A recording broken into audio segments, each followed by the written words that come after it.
I want to tell you about the book before I lose my nerve. I've been trying to write this for 3 weeks. I've started it 11 times. Every time I get to a certain part, the part where I open it to my own page, my hands start shaking and I can't continue. Today I'm going to continue, because whoever is reading this needs to know the Ashworth Library is still open. It's still staffed. People still walk through those doors every day and browse the shelves and check out their books and go home without knowing what is kept in the basement, without knowing what the book knows, without knowing that it knows about them too. The Ashworth Library is one of the oldest public libraries in the state. Built in 1891, expanded twice, it has that particular smell of old paper and wood polish, and something underneath both of those things that I've never been able to identify. Something older, something that was there before the building. The reading rooms have high ceilings and tall windows that go dark and mirror-like at night, and the stacks in the back go deep enough that the lighting gets poor and the silence gets thick in a way that feels less like quiet and more like something holding its breath. I love it. Loved it. I started as an assistant librarian 9 years ago under a woman named Margaret Holt, who'd run the place for 31 years and knew every book in the collection by memory. Margaret retired when I was 3 years in, and I was appointed head librarian, which was mostly ceremonial since our staff consists of me, 2 part-time assistants named Priya and Tom, and a volunteer named Gerald who comes in Tuesday and Thursday afternoons to reshelve returns. It is a quiet life.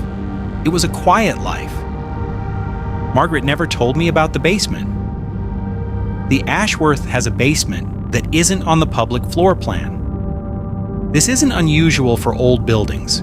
Construction records from the 1890s are incomplete. Renovations happened without proper documentation. Things get added and forgotten over the decades.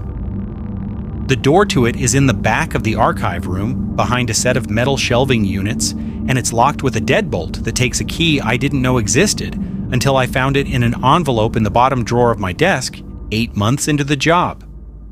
The envelope had my name on it, my full name, in handwriting I didn't recognize. Inside the envelope was the key and a note that said, "When you are ready."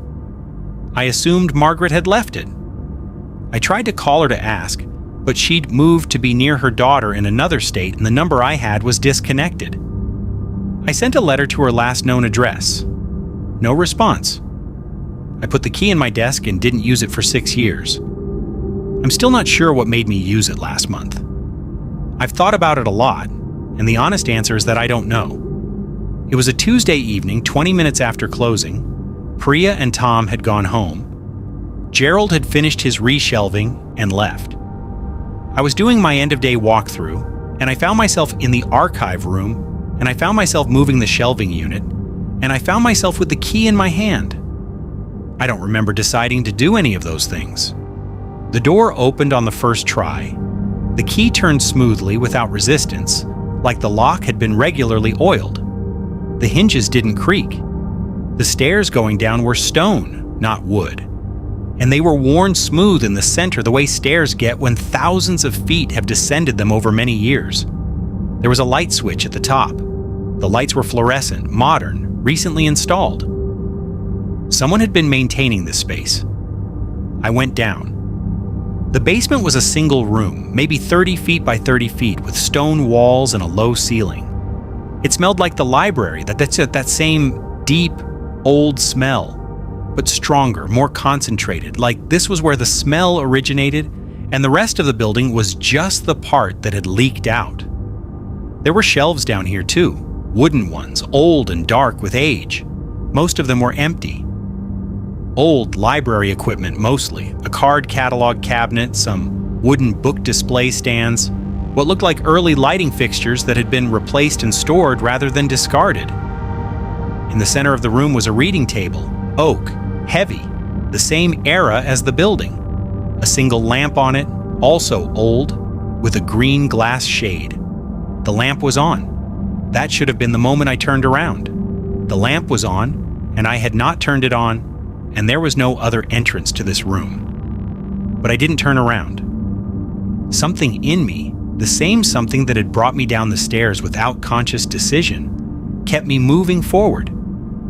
On the table under the lamp was a book. It was large. Larger than a standard book, closer to the size of an old ledger or a church registry. The cover was dark leather, worn at the corners with no title on the front or spine, no author, no publication information. Just the leather, dark and smooth except for the wear. I sat down at the table. I opened it. The pages were thin, almost translucent, the kind of paper used in old Bibles or legal documents.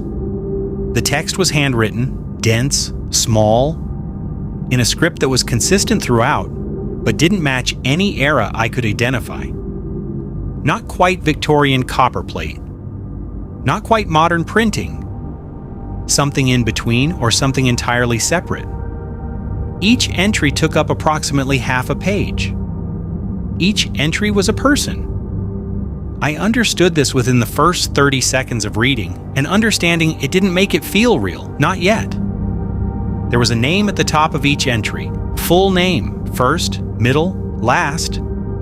Below it, a date of birth.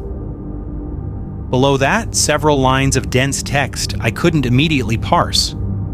And at the bottom of each entry, separated from the rest by a thin, ruled line, another date. It took me 4 entries before I understood what the second date was. The 4th entry was a man named Harold Eugene Pittman, born March 3rd, 1941. The text between his dates described his life, I realized slowly, reading fragments, a childhood in rural Georgia, a career in manufacturing, a marriage, children, grandchildren. The date at the bottom of Harold Eugene Pittman's entry was September 12th, 2019. I took out my phone. I searched his name. The obituary came up immediately. Harold Eugene Pittman of Ashworth County, Georgia. Died September 12th, 2019, surrounded by family. The room felt very small suddenly. I turned back to the beginning of the book. The first entry was a woman named Constance Mary Ashworth, born 1847. The date at the bottom of her entry was 1923. I knew the name. She was the woman who had founded and funded the original library.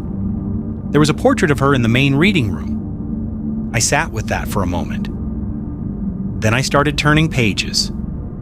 The entries weren't in alphabetical order or date order. The sequence seemed almost random, except that it wasn't, because nothing about this book felt random. Every person I spot-checked, every name I searched on my phone, every date at the bottom of every entry, they all matched. Death dates confirmed by obituaries, news records, public records. Some of the names I recognized. A former mayor of our town. A teacher whose name appeared on a plaque in the local school. A doctor whose practice had been on Main Street for 40 years before he passed. Some of the names I didn't recognize at all, and couldn't find in any search, which was somehow worse. The idea that the book knew about people who had slipped through history entirely without record, whose only documentation of existence was right here on these translucent pages. I turned pages for a long time. An hour. Maybe more. I wasn't tracking time. I was in that state of focused unreality that comes when your brain is receiving information it doesn't have a category for. Processing without fully accepting, moving forward because stopping would mean sitting with what you already knew. At some point I realized I was turning pages faster, not browsing anymore, searching. I was looking for myself. I found myself on page 847. I know the number because I counted afterward. Sitting very still at that table in the basement, the green lamp humming faintly above me, my full name at the top, my date of birth, correct exact. The text in the middle described things that only I would know, not major life events, nothing dramatic or landmark, small things. The color of the walls in my childhood bedroom, the name of a cat I'd had for 2 years in college, a specific argument I'd had with my mother when I was 17, the exact words of it, reproduced with an accuracy that made my stomach turn over slowly. A moment from 3 years ago, a Tuesday afternoon when I'd sat in my car in the library parking lot for 40 minutes after my shift because I was too tired to drive home, and I'd cried without fully knowing why. Nobody knew about that moment. I hadn't told anyone. I'd barely acknowledged it to myself. The book knew. I read every word of my entry twice. My hands were flat on the table because if I'd lifted them, they would have been shaking too badly to hold the pages. Then I got to the ruled line. Then I got to the date. I'm not going to tell you the date. I've thought about whether to include it here, and I've decided not to. Not because I don't believe it. I believe it completely, with a certainty that frightens me more than anything else about that night. I'm not including it because writing it down somewhere that other people might read feels like something I'm not supposed to do, like saying it out loud in an empty room. What I will tell you is that it's specific. Not a year, a full date, month, day, year, and it is not far from now. I closed the book. I sat at the table for a long time without moving. The lamp hummed. The basement was very quiet. Somewhere above me, through the stone ceiling and the wooden floors and 30 feet of old building, I could hear the wind moving outside. I thought about taking the book. I thought about destroying it. I thought about calling someone. But who? Who do you call at 9 o'clock on a Tuesday night to say you found a book in the basement of your library that knows when everyone is going to die, and you've just read your own entry? I thought about Margaret, about the envelope with my name on it, about the note. When you are ready. Was this what she had been ready for? Was this what she had come down here and found 31 years ago? Had she sat at the same table under the same lamp and read her own entry and sat with it the way I was sitting with it now? Margaret died 4 years after she retired. A stroke, sudden, peaceful. Her daughter called the library to let us know. I wondered what date had been at the bottom of Margaret's entry. I wondered if she'd had time to be ready. I went back the next night. I know. But the alternative was going home and lying in the dark, thinking about that date, and I couldn't do that. I needed to understand what the book was, where it came from, why it was here. I brought a legal pad and a pen. I spent 3 hours in the basement, reading not entries, but the book itself, the margins, the front matter, the inside of the cover, looking for anything that might explain its origin. There was nothing. No printer's mark, no date of publication, no indication of authorship. The inside front cover had a single line written in slightly larger script than the entries. The record is complete. It always has been. I turned to the back of the book. The last entry, I'd assumed the book ended with the most recently deceased or the most recently born, but the sequence wasn't chronological. The last entry in the book was a name I didn't recognize. The date at the bottom of that entry was in the future. Not my future. Further than mine. A year I will not see, if the book is right about my entry. The person in that last entry was not yet born. The date of birth at the top of their entry was also in the future, 11 years from now. Their entry was as detailed and specific as every other entry, describing a full life that hadn't begun yet. The book wasn't just a record of the dead, it was a record of everyone who had ever lived and everyone who ever would. Complete, it had said. It always has been. On my third visit, I did something I'm not proud of. I brought a bottle of correction fluid from the supply closet, whiteout. The kind that dries hard and opaque over ink. I found my entry. I read the date one more time, making absolutely certain I had it right, that I hadn't misread it the first time. I hadn't misread it. I opened the correction fluid. I held the brush over the page, over that date at the bottom of my entry. The lamp flickered just once, a single brief dimming, and then back to steady. I sat there with the brush hovering over the page for what felt like a very long time. Then I closed the correction fluid and put it back in my bag. I'm not sure why. I've been trying to articulate it since. And the closest I can get is this. The book felt certain in a way that I instinctively understood I could not affect. The way you understand without being told that you cannot negotiate with gravity. The date wasn't a prediction or a probability. It wasn't a forecast that might change based on conditions. It was a record. It had always been a record. Changing what was written would be like holding a mirror up to a different angle and believing you'd changed what you looked like. I haven't been back to the basement since. The key is in my desk. The shelving unit is pushed back in front of the door. From the outside, standing in the archive room, you'd never know the door was there. I think about the book every day. I think about it when I open the library in the morning, and when I walk through the stacks helping patrons find what they're looking for.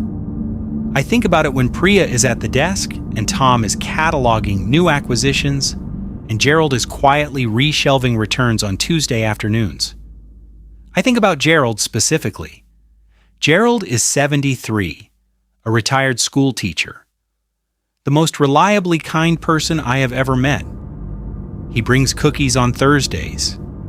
He remembers the names of every regular patron's children and grandchildren. I think about Gerald, and I think about the book, and I think about the fact that his name is in there. Everyone's name is in there. The couple who comes in every Saturday morning and sits in the reading room together for 2 hours without speaking, just reading, comfortable in their shared silence.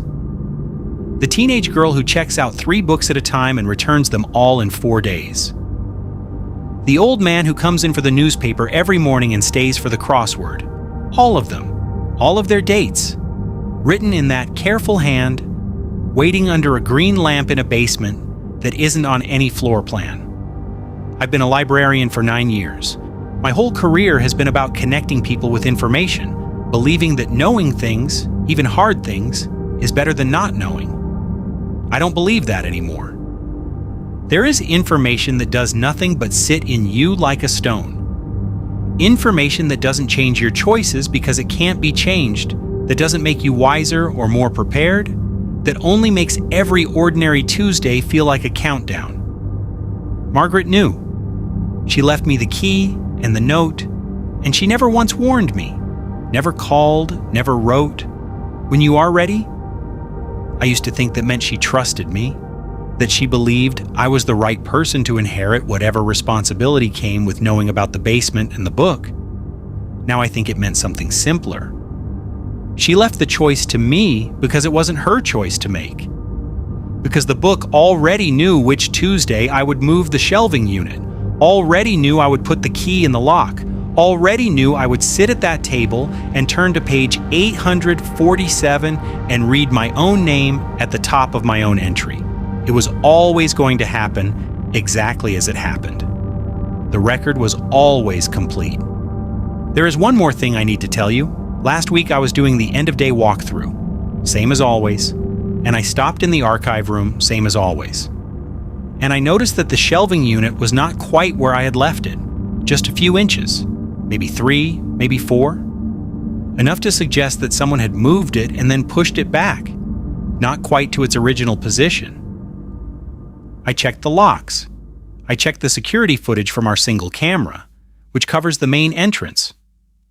Nobody had come in after hours. Nobody had accessed the archive room except me. I stood in front of that shelving unit for a long time. Then I straightened it, pushed it flush against the door, checked the deadbolt through the gap. The deadbolt was locked. The key is in my desk. I haven't moved it. I don't know who moved the shelving unit. I don't know if someone else has found a way into the basement that I don't know about. I don't know if something else is down there besides the book and the table and the lamp. I don't know if the lamp is still on right now at this moment, while I sit here writing this, and the library is dark and closed and the building is empty. I haven't gone back to look. I'm not sure I could make myself go back now. Not after the shelving unit. Not after sitting with that date for a month and feeling it getting closer the way you feel weather coming. That particular pressure, that particular quality of air. What I do know is this. The Ashworth Library opens at 9 tomorrow morning. I will be there. I will unlock the front door and turn on the lights and make a cup of coffee, and Priya will come in at 10, and Tom at noon, and Gerald on Tuesday and Thursday afternoons with his cookies. And somewhere below us, in a room that isn't on any floor plan, under a green lamp that is always on, a book will be open to a page. And on that page, at the bottom, separated by a thin ruled line, will be a date. And the date will be right. It is always right. It has always been right. It always will be. If you ever find yourself in a library late at night and you notice a door that shouldn't be there, a door behind a shelf, leading somewhere down, with a light already on at the bottom of the stairs, turn around, go home. Some records are complete whether you read them or not.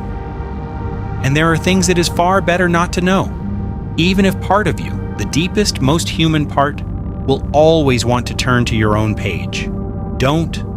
The book will still be there. The date will still be there. And once you've read it, every ordinary day becomes something else entirely. Take it from someone who knows. Some doors should stay closed. Some lamps should stay burning. Some books should never be opened. I opened mine. I'm still here. For now.